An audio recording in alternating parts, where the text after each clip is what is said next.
지금부터 여러분은 국민 배심원입니다. 각자의 판단을 댓글로 남겨주세요. 저는 사실만 전달하겠습니다. 2026년 한국 정치에서 가장 뜨거운 키워드 중 하나가 다시 등장했습니다. 바로 부정선거 논란입니다. 그리고 이 논란의 정면에 이름만 들어도 의견이 갈리는 두 사람이 섰습니다. 한쪽은 윤호개인과 보수 성향 콘텐츠로 영향력을 키워온 전환길, 다른 한쪽에는 30대의 당대표를 지냈고 여전히 정치권의 문제적 인물로 불리는 이준석. 두 사람이 공개 토론을 벌인다고 합니다. 전환길은 의혹 제기자입니다. 그는 그동안 선거 과정에서의 전산 시스템, 사전투표 관리, 개표 절차 등에서 불투명성이 있다고 반복해서 지적해온 인물입니다. 부정선거라는 단어 자체가 워낙 강하기 때문에 그는 보통 의혹을 따져보자, 제도적 허점을 검증하자는 식의 톤으로 접근합니다. 하지만 현실적으로 이 메시지는 많은 사람들에게 부정선거를 주장하는 쪽이라는 인상을 주죠. 반대로 이준석은 제도 수호자 혹은 현실 정치가 프레임을 택하죠. 그는 그동안 공개적으로 한국의 선거 시스템은 세계적으로도 높은 수준이라는 취지의 발언을 해왔고 선거 부정 담론이 보수 진영 스스로의 확장성을 갉아먹는다고 경고해온 인물입니다. 즉 선거제도의 신뢰를 무너뜨리는 담론이 오히려 보수 세력에게 독이 된다는 계산이 깔려 있습니다. 어떤 프레임이 더 설득력 있어 보이시나요? 의혹을 끝까지 따라가야 안심이 되는지, 아니면 제도 전체의 신뢰를 지키는 게 더 중요하다고 보시는지, 여기서 이미 첫 번째 분기점이 갈립니다. 부정선거 논쟁에서 반복되는 쟁점은 크게 세 가지입니다. 먼저 사전투표와 전산 시스템입니다. 의혹 제기 측에서는 사전투표 결과가 본투표와 패턴이 다르다, 개표 상황판 데이터가 실시간으로 조작될 수 있는 구조 아니냐는 질문을 던집니다.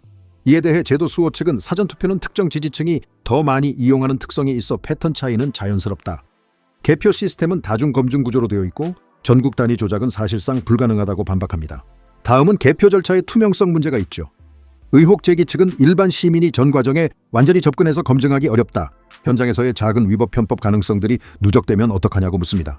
반면 반대 측은 개표 참관인 제도, CCTV, 정당별 감시망이 이미 촘촘하게 깔려 있고 실제로 대규모 조직적 부정이 있었다면 그 많은 사람 중 단 한 명도 내부 고발자가 나오지 않는다는 게 더 비현실적이라고 주장합니다. 마지막으로는 의혹 제기 자체의 정치적 효과입니다. 의혹 제기 측의 논리는 민주주의에서 의심은 권리다, 의혹을 말하지 못하게 막는 분위기야말로 더 위험하다고 말합니다. 반면 반대측 논리는 근거 없는 부정선거 담론이 반복되면 선거 패배의 책임을 스스로에게 묻지 않고 음모론으로 도피하게 된다, 그건 정치 발전이 아니라 퇴행이다 라고 주장하죠. 여러분이 국민 배심원이라면 이 세 가지 축 중 어디에 가장 무게를 두겠습니까? 가능성만으로도 문제 삼을 수 있다고 보시나요? 아니면 구체적 증거 없이는 민주주의 시스템 자체를 흔들어선 안 된다고 보시나요? 전환길의 전략은 한마디로 의심은 죄가 아니다라는 것입니다. 즉 전환길이 토론에서 가장 강하게 밀어붙일 수 있는 지점은 바로 질문 자체의 정당성입니다. 그는 아마도 이렇게 말할 수 있습니다. 우리는 단 한 번도 이 시스템을 근본적으로 검증해 본 적이 없다. 국민이 납득할 때까지 제도적 기술적 검증을 하는 게 왜 나쁜가? 부정선거라는 단어를 입에 올린다고 해서 곧바로 음모론자로 몰아가는 것 자체가 비민주적이다. 이 논리는 완전한 투명성을 요구하는 시민 감정에 잘 호소합니다. 특히 정치 언론에 대한 불신이 누적된 상태에서 그래도 한 번쯤은 끝까지 따져봐야 하는 거 아니냐라는 정서, 여러분도 어느 정도 공감하실 수 있을 겁니다. 하지만 한 가지 꼭 짚어봐야 할 질문이 있습니다. 의혹 제기의 자유와 사실처럼 퍼지는 주장 사이의 선은 어디까지일까요? 즉 아직 입증되지 않은 문제 제기가 유튜브나 SNS를 통해 이미 벌어진 사실처럼 유포될 때 그 책임은 어디까지가 정당한 비판이고 어디부터가 선동인지를 따져봐야 할 것입니다. 반대로 이준석이 가장 날카롭게 치고 들어갈 수 있는 부분은 증거의 수준입니다. 그는 아마 이런 식으로 이야기할 가능성이 큽니다. 민주주의는 의심으로 유지되는 게 아니라 검증된 사실과 제도에 대한 기본 신뢰 위에서 굴러간다. 구체적이지 않은 증거만 가지고 그럴 수도 있다는 가능성만으로 선거 전체를 부정하면 결국 우리 사회의 모든 합의가 무너지게 된다. 보수가 선거에서 질 때마다 부정만 외치면 전략도 메시지도 정책도 개선되지 않는다.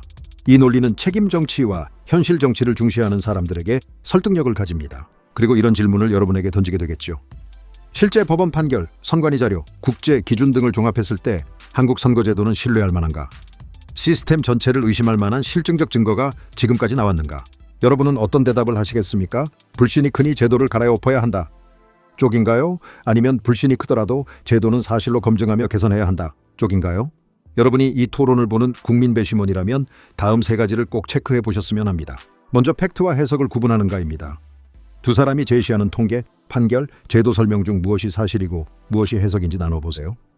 그러니까 결국 부정이야 같은 결론이 사실에서 자연스럽게 나온 것인지 아니면 이미 정해놓은 결론에 사실을 끼워 맞춘 것인지 따져보셔야 합니다. 다음은 한쪽만 틀릴 수도 둘 다 틀릴 수도 있다는 점도 생각해 놓으면 좋겠죠. 전환길이 제기하는 문제의식은 타당하면서도 결론이 과할 수 있습니다.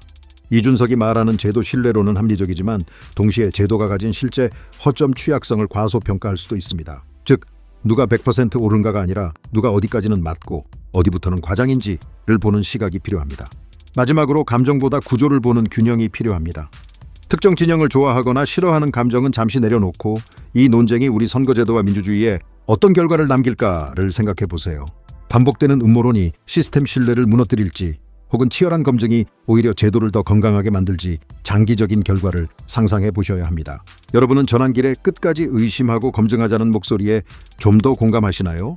아니면 이준석의 증거가 없는 부정담론은 민주주의에 있어 독이라는 경고가 더 설득력이 있다고 느끼시나요? 오늘은 여기까지입니다. 지금까지 국민 배심원으로 함께 해주셔서 감사합니다.